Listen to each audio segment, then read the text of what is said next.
Good morning, I'm Chitrakar and these are the headlines of the hour. Breakthrough in the Sunosi marine diversion tunnel to be witnessed today amid the presence of Prime Minister Pushpa Kamal Dahal.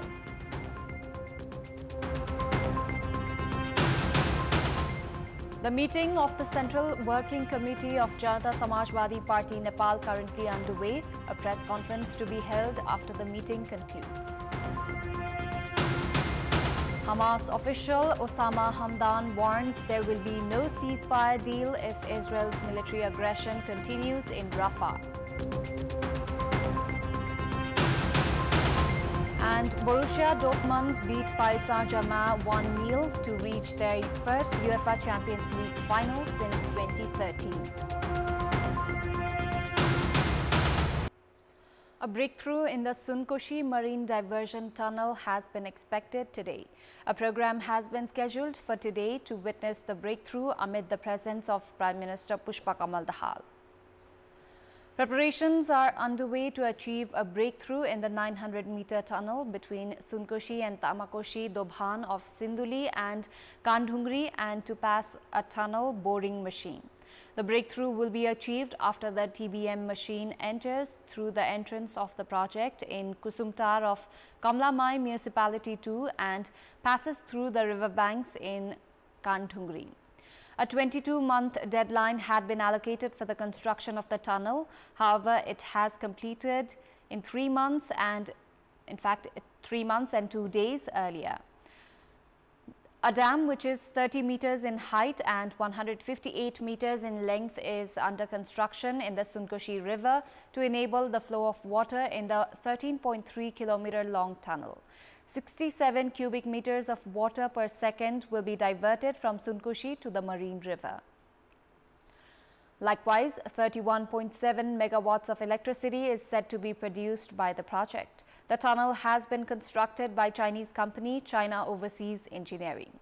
They had been issued a contract of 10,056,837,000 rupees, excluding value-added tax.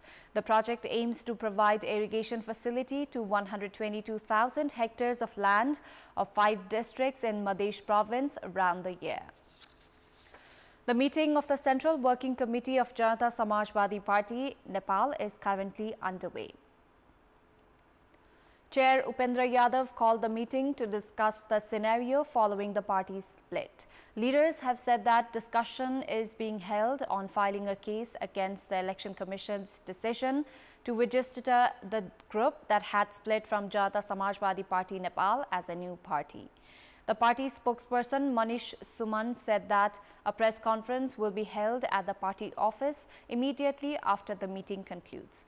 A new party has been formed by a group of 7 lawmakers under the leadership of Ashok Rai. The Election Commission had registered the new party under the name Janata Samajwadi Party this Monday. Deputy Prime Minister and Home Minister Rabi Lamishane has corresponded with Speaker Devraj Khimire, demanding for time to address the Parliament on the allegations put on him. Minister Lamishane is of the view that his right to speak as a lawmaker had been constricted in the previous session.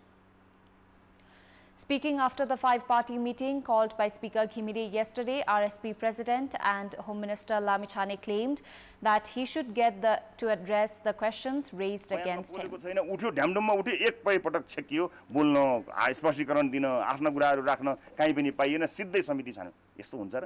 संसदीय अभ्यास यो र हामीले वर्षौंदेखि अनुभव गरेको र हामीले स्थापित गर्न खोजेको कुरा यो हो र हैन कहीं कतै आधार नभएको हुनाले हामी स्पष्ट छौं त्यसपछि प्रमुख प्रतिपक्षले यसलाई विचार गरोस्. Minister Lamishane has argued that a parliamentary probe committee cannot be formed solely based on speculations and complaints, adding that it would set a wrong precedent. सम्मानित अदालतले भ्रष्टाचार गरेको प्रमाणित गरिसकेको मानिस सदनमा आउने अनि कहीं कतै अभियोजन भए नभए कहीं आरोप प्रमाणित नभएको कहीं कतै उजुरी बाजुरी औतर दर्तै नभएको मान्छेको नाममा चाहिँ समिति बनाउनु पर्ने यही हो नजिर हाम्रो संसदीय मर्यादा त्यही हो. The minister also informed that he had inquired with the Office of the Attorney General about any other complaints or applications filed against him and said the office had clarified that there were no such cases or complaints filed based on what he called allegations from Nepali Congress. समिति बनाउनु पर्ने आधार त एउटा स्पष्ट हुनु पर्यो नि एउटा सामान्य आधार त हुनु पर्यो त्यो आधार कहीं कतै नभइसके पछाडी त्यस्तो नजिर बसाउने हो भने मैले तयार भनेको छु त्यो बसाउन तयार हुनु पर्यो सर्वदलीय सहमति गर्नु पर्यो कि कहीं पनि उजुरी गयो भने किन एउटा नजिर त बसिसकेपछि त्यसपछि के गर्ने त भोलि त अर्कोले एउटाले उजुरी लिएर त्यहाँ पठाउला अनि फेरि संसदमा फेरि हंगामा गर्ने आज म मन्त्री छु होला भोलि अर्को मन्त्री हुनुहुन्छ होला प्रधानमन्त्री हुनुहुन्छ होला एउटा सांसद नै मन्त्री प्रधानमन्त्री हुने हो सांसद हुने हैसियत नै गुमाउने किसिमको हो त कुनै एउटा उजुरी जुन दर्ता पनि भएको छैन जसको काहीँ मुद्दै चलेको छैन भने त्यो नजिर स्थापना गर्ने हो भने त सहमति गर्ने नै कुरा त मैले भनिरहेकै छु नि. Minister Lamichhane also claimed that the government had begun works to return the money to victims of cooperatives.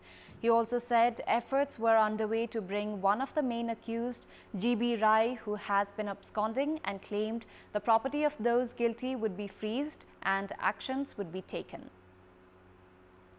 पहिलो चाहिँ जान नै भाग्न दिने अब जुन अवस्था सृजना भयो सबै कुरा बाहिर आउँदा आउँदै पनि किन के कारणले त्यो रोकिएन अब गइसकेको मान्छेलाई खोजी गर्ने कार्य जटिल अलिकति छ किनभने दुई देश बीचको सन्धिको कुराहरू आएको छ मलेसियामा भन्ने आशंकाहरू देखिएको हुनाले त्यहाँ हाम्रो सुपुर्दगी सन्धिका समस्याहरू छन् त्यसका बावजुद पनि कूटनीतिक र राजनीतिक पहलबाट यसलाई सम्पन्न गर्नुपर्छ भनेर हामीले संवाद सुरु गरिसकेका छौं मेरो माननीय उहाँ के रे मलेसियाका गृहमन्त्रीज्यूसँग मेरो 10-15 मिनेट जतिको टेलिफोन कन्भर्सेसन भएको छ त्यो अब त्यसको नतिजा आएपछि त्यसका बारेमा यहाँहरुलाई भन्नुला हामी निरन्तर रूपमा लागि परिरहेका छौं र मेरो प्राथमिकता भनेको सरकारको अहिलेको प्राथमिकता भनेको बचतकर्ताहरूको पैसा फिर्ता तत्काल सम्पत्ति रोकेर भए पनि दिन सुरु गर्ने अरु मुद्दाहरू चल्दै गर्दा पक्राउ गर्ने प्रक्रियाहरू त्यो निरन्तर रूपमा अगाडि बढिरहन्छ खोजी कार्य रहिरहन्छ.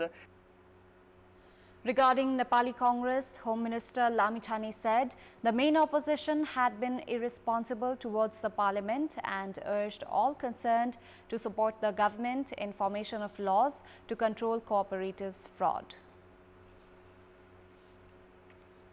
Time now for our segment, Public Pulse, where you text us with your opinion. Public Pulse. Here's the question. What's your take on Home Minister Lamichhane's request to the Parliament Secretariat for time to speak at the Parliament? Your options are A, the Minister should be allowed time, B, probe first, and C, it's a political gambit. Voting is on. Type any WS, select your option A, B or C and send it to 34001 to share your opinion with us. Police have been facing challenges in control of drug trafficking as those involved in the crime have been changing their methods. The open border with the southern neighbor India has also become a major problem. Police say that Jhapa, Morang and Sunsari of Koshi province have become the transit points to smuggle drugs. Jhapa police had to open fire a few days ago in a bid to control drug trafficking. Police investigation shows that the group involved in cross-border smuggling of marijuana, brown sugar and nitravet, among other restricted drugs, had been active in Jhapa for a long time now. Police say that change in the methods of drug trafficking have become a challenge. For instance, brown sugar had been smuggled in disguise of porridge or baby food. In the meantime, sociologists have attributed the current scenario of drug abuse and trafficking to lack of social awareness. 28.27 kilograms of marijuana and around 2 kilograms of brown sugar have been recovered from Jhapa within the past 1 year. Meanwhile, police have arrested 368 individuals for their alleged involvement in drug trafficking and have filed cases against them. Mother's Day is being celebrated across the country with much fervor by honoring their strength, sacrifices and role in nurturing their children. The auspicious day that falls on the new moon day of the Nepali month of Baisakh is marked by offering clothes, gifts, sweets and various delicacies as an expression of gratitude, while children receive blessings in return. Those who have lost their mothers offer homage in their memory. According to the age-old belief, doing so will free one from the debt of motherhood. They visit capital's Mata Tirtha in the memory of their mothers. Devotees have thronged Mata Tirtha since early morning today.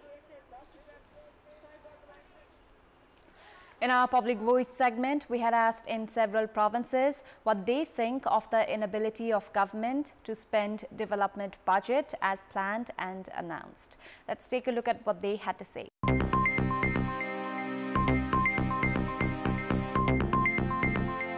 आवश्यक जुन ठाउँमा हुँदैन त्यो ठाउँमा budget चाहिँ दिने गर्छ त्यही भएर बजेट समयमा खर्चिन सकेको छैन स्टेबल गभर्नमेन्ट हुन्थ्यो भने यसको लागि जुन पञ्चवर्षीय योजनाहरू जुन बनाइरहेको हुन्छ त्यसलाई खर्च गर्ने ठाउँ प्रशस्त मात्रामा छ तयारी बिना बजेटमा घोषणा गर्छ अस्थिर राजनीति कारणले गर्दा बजेट सहज तरिकाले वितरण हुनुपर्ने त्यो नीति चाहिँ राम्रोसँग नबनेको जस्तो पनि लाग्छ नेता जुन छ नि काम गर्नै सकिरहेको छैन के जुन पनि बजेटको पैसा आइरहेछ त्यो यस्तै लस गइरहेछ सरकारले उचित काममा बजेट लगानी नगरिरहेको कारणले बजेट खर्च नभइरहेको छ संहिताको मर्म अनुसारको कर्मचारी व्यवस्थापन अहिलेसम्म पनि नभइसकेको कारणले समयमा नै ठेक्कालाई चाहिँ स्वीकृति गरेर चाहिँ कामलाई अगाडि बढाउन सक्यो भनेपछि यो लक्ष्य अनुसारको खर्च नहुने कुराहरूलाई चाहिँ केही घटाउन सकिन्छ बजेट छुट्याइन्छ त्यसमा अनुगमन हुँदैन समयमा सत्ता परिवर्तनको खेल भइराख्ने कर्मचारी तन्त्रमा सर्ववर्ग लगायतका विभिन्न किसिमका खेल भइराख्नेले गर्दा योजना अनुसारको गृह कार्य नभएकोले बजेट खर्च नभएको जस्तो लाग्छ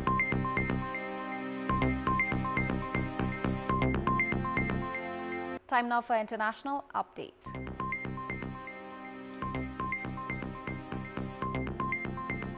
Hamas official Osama Hamdan warned that if Israel's military aggression continues in Rafah, there will be no ceasefire deal. Hamdan's comments were made during a press conference in Beirut as a delegation from Hamas, the group that runs the Gaza Strip, arrived in Cairo from Doha to continue ceasefire negotiations. Israeli forces seized the main border crossing between Egypt and southern Gaza yesterday, shutting down a vital aid route into the Palestinian enclave that is already on the brink of famine. Hamdan said that the Rafah crossing was and will remain for Palestinian. Meanwhile, UN Secretary-General Antonio Guterres has urged Israel 3 times in the past 24 hours to open the border and withdraw Israeli soldiers. Likewise, he urged Israel to give access to enter aid trucks, saying that there will be a famine in Rafah. The USA has also criticized Israel's aggression in Rafah. The death toll from heavy rains that have inundated Brazil's southern state of Rio Grande do Sul has risen to 90, with over 130 people still missing. Local authorities confirmed the casualties yesterday. Airport and stadium in Brazil's southernmost state of Rio Grande do Sul is also submerged due to heavy rainfall. A plane and runways remain underwater after heavy rain lashed the city of Porto Alegre, while the Beira Rio Stadium was turned into a muddy pool. Outside the stadium, residents used boats to navigate the flooded streets of the state capital. Flooding from storms has destroyed roads and bridges in several cities, while triggering landslides and the partial collapse of a dam at a small hydroelectric power plant.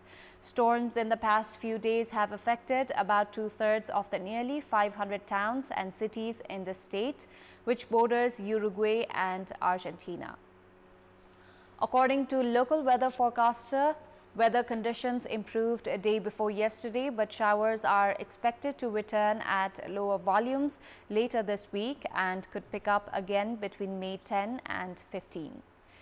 Video shows travelers queuing in long lines at passport control inside a terminal of Heathrow Airport in London as the UK border system reported outages. Long queues were building at British airports last night after the country's border force suffered a nationwide technical issue that affected passport control. Britain's leading airports, including Heathrow, Gatwick and Stansted in the south, Manchester in northern England and Edinburgh in Scotland, said they were aware of a nationwide problem and their staff were working with border force officials to help resolve the issue. Amid the safety concerns over AstraZeneca's COVID vaccine Covishield and Vaxzevria, the pharmaceutical giant said it has initiated to withdraw the latter one globally. The company, however, said the move is due to a surplus of available updated vaccines since the COVID-19 pandemic, adding that this has led to the decline in demand for the vaccine. AstraZeneca's application to withdraw the Vaxzevria vaccine was made on March 5 and came into effect on May 7. Meanwhile, the company also withdrew marketing authorization for the vaccine within Europe yesterday. AstraZeneca's latest move comes days after the Anglo-Swedish drug maker admitted in a legal document that its COVID vaccines, in very rare cases, can cause thrombosis, thrombocytopenia syndrome, a rare syndrome characterized by blood clots and low platelet counts. However, it also noted that the syndrome can be detected even if there is no vaccination, adding that expert testimony will be required to determine cause in every case. Despite this, the company maintained that extensive clinical trial data and real-world evidence consistently support the vaccine's safety and efficacy. It also reaffirmed that the company's first priority is patient safety. The pharmaceutical company has been fighting a class action lawsuit against its COVID-19 vaccines, allegedly leading to several deaths across the world. A drone and fireworks display celebrated the imminent arrival of the Olympic flame at Marseille's Old Port in southern France last night, where the Olympic torch is set to land today aboard the Belém, a three-master ship which is sailing all the way from Greece.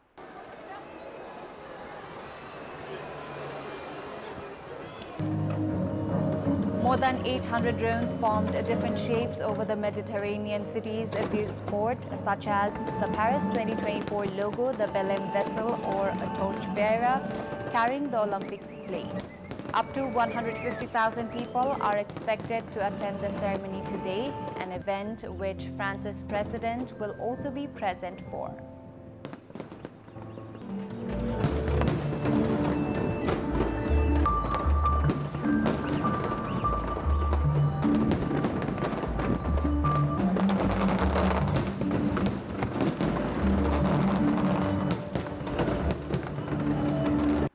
Before wrapping up, here's a look at the top stories once again. A breakthrough in the Sunosi marine diversion tunnel to be witnessed today amid the presence of Prime Minister Pushpakamal Dahal.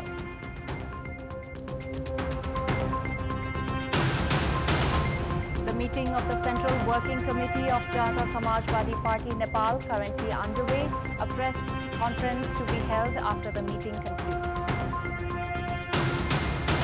Hamas official Osama Hamdan warns there will be no ceasefire deal if Israel's military aggression continues in Rafah. And Borussia Dortmund beat Paris Saint-Germain 1-0 to reach their first UEFA Champions League final since 2013.